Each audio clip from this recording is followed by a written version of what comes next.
जब हमारा नाम मिल गया वहाँ, बोल भाई तुमने इसे गलत ले आए। क्या नाम निकला? रमेशन, इसको तुम गलत लेके आए, तुरंत छोड़ के आओ, या कि अभी 34 साल बकाया है कि हम अपनी औरत को छोड़ के किसी और औरत से मन लगा लें। से लगाओ कर रहे हैं। हाँ, तो वहाँ पे क्या देखा मैंने, लोहे की औरत है, लोहे का ही आदमी है, कतई बिल्कुल गरम खदकता हुआ आग जैसा। एक बुढ़िया देखी मैंने, बोली अरे बेटा वो पानी पिला दे, वो प्यास लग रही है, मैं पानी में बगैर पानी के मरी जाऊं। अब एक आयो जी, एक बाबा जी के ऐसे कमंडल लेके बोले बुढ़िया पानी पी। एक तू सच्चा, तेरा नाम सच्चा। ओम भूर्भुवः स्वः।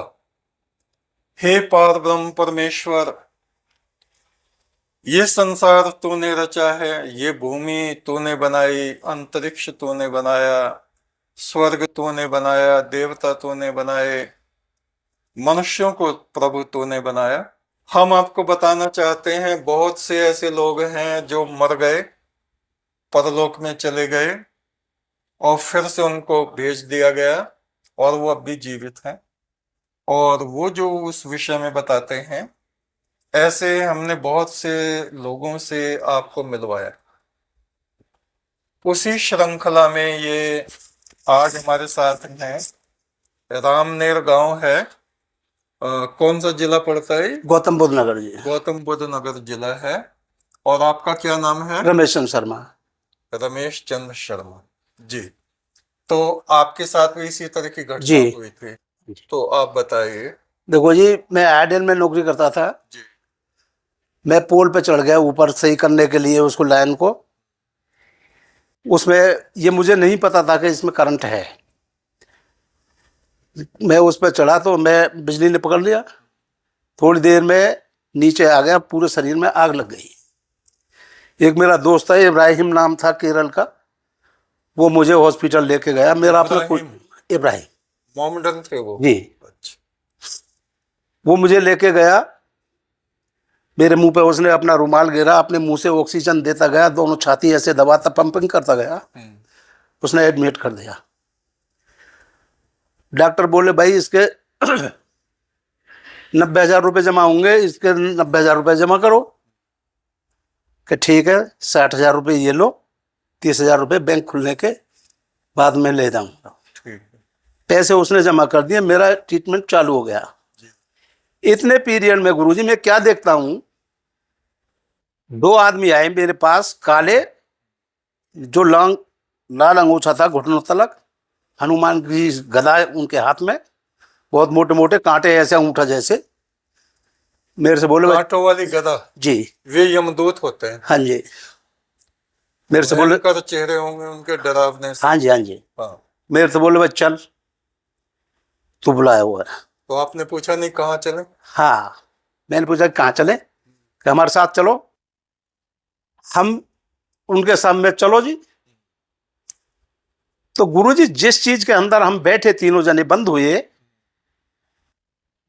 तो आगे से उसका लेडीज का मुंह था, 2 चुटिया थी, और ऊपर से ऐसे खुली जैसे नाव, जैसे पानी में बतख नहीं होती, या हिसाब की बनी हुई, ऊपर से ऐसे खुली, उसमें हम बंद बैठ गए जी। हमें नहीं पता वो उड़िए चलिए क्या हुए, वो नहीं देर में वहां पहुंच गए, पलक झपते ही दूसरी दुनिया में पहुंच गए। हाँ जी। अब वहां हम क्या देखें, बहुत पब्लिक, अथाह पब्लिक, कुछ बैठे, कुछ इधर उधर पड़े बिलक रहे, गोलधारे में पब्लिक खड़ी, जैसे पहलवान लड़ते हैं उनको कुश्ती देखते हैं, इस तरह की पब्लिक थी। हम खड़े हो गए पीछे। हम पब्लिक के देख के अपने मन में सोची, बहन जो यहाँ तो 13 नंबर आवे ना भाई, इतनी पब्लिक लग रही है।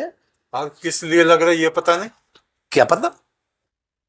वो छोड़ के मेरे को गुरुजी चले गए, उनमें से एक आया हो कि चल भाई तेरी पेशी है। अच्छा। बोल भाई चलो, हमें बड़ी खुशी हुई, बोल चलो। तो वहां जहां वो लेके गए, तो आप जैसे ही वहां बैठे हुए संत जी महाराज, सफेद दाढ़ी, यहाँ लटक रही, आसन जमा के ऐसे बैठे। हम सामने खड़े हो गए। मैं तो बोल भाई क्या कर्म है तेरा। मैंने सोची मेरे मास्टर और एक शिक्षक को सवाल जवाब हो रहे है रे, मैं तू रुके मत, रुकावट करे ही मत। हाँ। बोले जी कर्म तो मेरे एक ब्राह्मण घर में जन्म लिया है, दारू मीट मच्छी से मेरा कोई संपर्क नहीं। दिन कोई सा भी हो, दोनों टाइम हनुमान चालीसा पढ़ के एक टाइम भोजन करता हूँ, वो भी गाय या कुत्ते को खिला के, तब बाद में मैं पाता हूँ। बहुत अच्छे। बोले भाई रजिस्टर लाओ। अब गुरुजी एक रजिस्टर लेके आए, रजिस्टर देखो। तो हमने खूब कोशिश करी इस रजिस्टर में लिख क्या रहा है देख लें।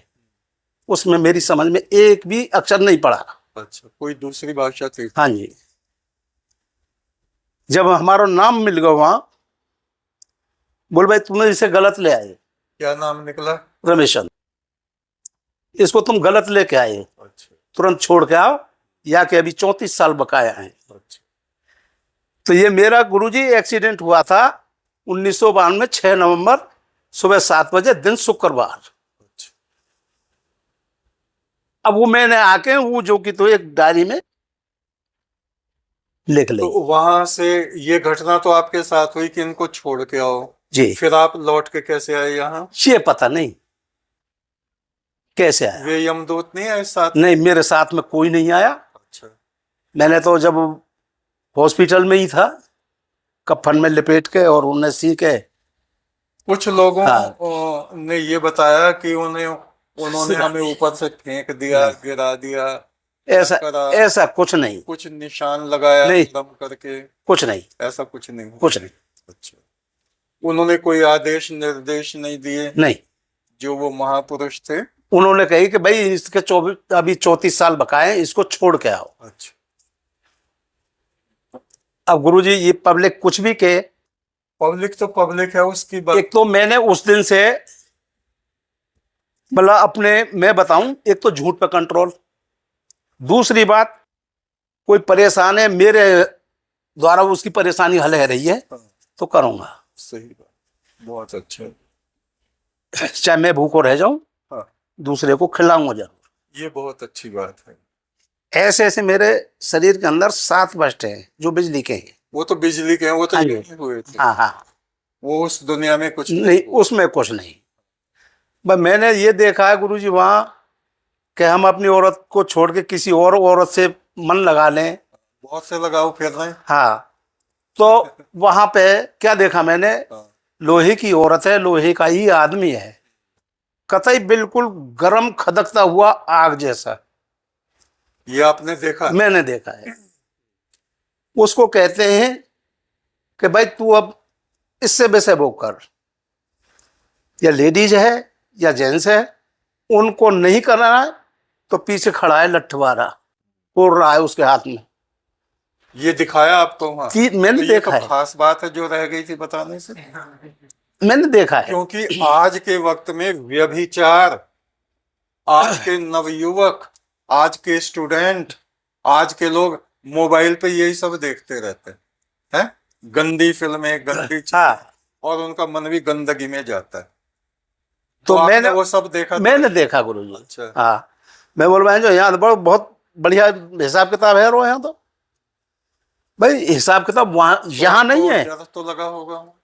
ये काय का डर है, जब नहीं करते नहीं डरते। आप तो ठीक हैं, आपने ऐसा नहीं किया, लेकिन उस दृश्य को देख के हाँ हाँ हाँ, भय तो लगती है। हाँ। अब मेरे पास में एक पात्र है, उसमें पानी है, अभी आपको प्यास लगी और मैं आपसे मना कर दूं कि भाई मेरे पास में पानी नहीं है, रखा है, मैंने मना कर दी, नहीं पिया, मुझको भी पानी वहां है नहीं। एक बुढ़िया देखी मैंने, बोली अरे बेटा वो पानी पिला दे, वो प्यास लग रही है, मैं पानी में बगैर पानी के मरी जाऊं। वहां का पानी धरे वो हम लेके दे दें वहां। अब एक आयो जी, एक बाबा जी के ऐसे कमंडल लेके जो ले बुढ़िया पानी पी। अब उसमें क्या था, गरम राध मवाद खदकती हुई, उसने कह तो ऐसे वो बनाई, उसने उसको डाल दी, तमाम ये खाल मुंह की ये सब नीचे लटक गई। अब हमारे पास में कोई चीज है, उसमें से ज्यादा भी नहीं तो थोड़ी देने हम आपको, जो आपके भी संतुष्टि आ जाए और हमारी भी संतुष्टि आ जाए। नरक होता है, स्वर्ग, बहुत से तो मानते ही नहीं। नहीं मानते। बहुत से ये कहा अजी किसने देखा कहाँ स्वर्ग रखा है, ये तो गप है, ये तो लोगों को डरा रखा है, अजी कहाँ नरक है, किसने देखा है। हमें दिखाया है तो हम बता रहे हैं उस चीज को। आप और कुछ बताना चाहते हैं तो बताइए। नहीं मैं जी पे तो हो गया। मैंने तो वहां आके पानी मांगा, एक सिस्टर ने किसी का ऑपरेशन करने वाली थी, उन्होंने मेरे को इतना गला यहाँ से काट दिया कफन। अच्छा अच्छा। हाँ ये उस पे था मैं जो स्टेशन कपड़े में लपेटा जी। हुआ था। उसने पानी पिलाया मुझे, डॉक्टर ने उसको धमकाया कि ये तो डेड बॉडी है, इसको पानी पिला रही है, ऑपरेशन का टाइम हो रहा है, कि इसने पानी मांगा है। तो ऑपरेशन को तो वो भूल गई, फिर मुझे ले गई। मुझे पानी नहीं पिलाया उन्होंने, केवल होठ पूछे थे मेरे, रुई से होठ पूछे थे। मतलब उनको अचरज हुआ होगा कि ये मरा हुआ आदमी कैसे जिंदा हाँ हो हाँ गया। हाँ। तो इसके बाद जी अब आपके सबके दर्शन करने ही हैं। मुझको यमराज जी ने नरक के क्षेत्र में एक आदमी दिखाया। मैं बताता हूँ। एक गुफा सी थी, उसमें एक शिला नीचे रखी, एक बड़ी सी शिला उस आदमी को बीच में दबा रखा है और वो शिलाओं के बीच में भींच रखा है। और यमदूत जो ना उसको हंटर से मार रहे हैं, और उस आदमी ने मुंह में सोने का टुकड़ा दबाया हुआ है। बोले ये लालची आदमी है, इसने बरसात में नदी में बाढ़ आ रही थी, एक बुढ़िया बैठी जा रही थी, उस पे हंडिया थी उसके हाथ में, सोना चांदी भरा हुआ था। वो चिल्लाई बेटा मुझे बचा लो, मुझे बचा लो। तो ये गया बचाने, और इसने क्या करा, जब देखा इस पे सोना चांदी है वो तो ले ली, अब बुढ़िया को वहीं डुबा के मार। अब इसकी ये गति है, इसकी रोज पिटाई होती है, और लालच अब भी इसके मन से गया नहीं। ये मुंह में सोने का टुकड़ा दबाए हुए, और यमदूत कहते इसे छोड़, इसे छोड़। ये छोड़ता नहीं, और जब तक छोड़ने का नहीं, इसे ये नहीं छोड़ने है। तो ये लालच की बात, शराब की बात, और व्यभिचार की आपने बताई है, दूसरों की स्त्री से जी। परगमन करने वाले हाँ लोग, हाँ या वे स्त्रियां जो अपने अच्छे पति को छोड़ के व्यभिचारी पुरुषों से संबंध बना लेती हैं, उनकी क्या गति होती है, ये आपने बता ही दिया। एक वो जो किसी को जरा सा पानी नहीं पिलाया और उनको कितना धधकता हुआ मवाद पिलाया। जी। इन चीजों से हमें पता चलता है कि जो हमारे धर्म शास्त्रों में लिखा है, करनी बरनी की तस्वीरें आती थी पहले, और गरुड़ पुराण में इन चीजों का वर्णन है, हमने पढ़ा है, ये सब सच है। और आज के लोग ये कहते हैं कि साहब ये तो पता नहीं कहाँ की चंडू खाने की बातें पंडितों ने लिख दी, पंडितों को बदनाम करें। नहीं, पंडितों ने कुछ नहीं लिखा है। किसी पंडित ने नहीं लिखा, वो लिखा किसने है ये भी हमें पता होना चाहिए। वो लिखा है, गरुड़ देवता पूछ रहे थे और वे विष्णु जी जवाब दे रहे थे, वो वहां का दृष्टांत। वो झूठी किताब नहीं है कि लोगों को डराने के लिए, बहलाने के लिए, फुसलाने के लिए है, या लोगों को ठगने के लिए, अना तुम हमें दान दो, ये करो वो करो। उन्हें मत दो, लेकिन किसी ना किसी की तो मदद करोगे ही। यहाँ संसार में पुण्य के बीज नहीं बोने के तो ना पौधा होगे ना वृक्ष बने। पुण्य कर्म तो हमें करने चाहिए, गरीबों की मदद करनी चाहिए, भूखों को भोजन कराना चाहिए। हमारे यहाँ जो आश्रम है गुरु दरबार में, सड़क पे भोजन लगाते हैं हम लोग। अब बहुत दिनों से, कई सालों से चल रहा है। पहले अंदर करा देते थे भोजन, अब बाहर। तो सुबह को शुरू होता है लगभग 9 बजे से 10 बजे से, ये और खाने वाले आते रहते हैं, खाते रहते हैं। तो इसमें हम ये नहीं कह रहे अपने पुण्य की जो प्रशंसा करता है उसके पुण्य नष्ट हो जाते हैं। मैं वो नहीं कह रहा, मैं ये बात इसलिए कह रहा हूं कि जिससे लोगों को शिक्षा मिले कि हम अच्छे काम, भूखों को भोजन कराएं, प्यासों को पानी पिलाएं, जरूरतमंदों की मदद करें, परेशान लोगों की मदद करें, उससे मतलब मुंह ना मोड़े। और कोई हमसे कुछ मांगने आ रहा है और हमारे पास रखा है तो उसको दे दें। इस घटना से हम सभी को शिक्षा लेनी चाहिए। जब तक हमारी सांसें चल रही हैं, शरीर में प्राण है, हम अच्छे कार्य करें, पुण्य कर्म करें, बुरे कर्मों से, पाप कर्मों से बचें। शुभम अस्तु, शुभम अस्तु। एक तो सच्चा तेरा तेरा नाम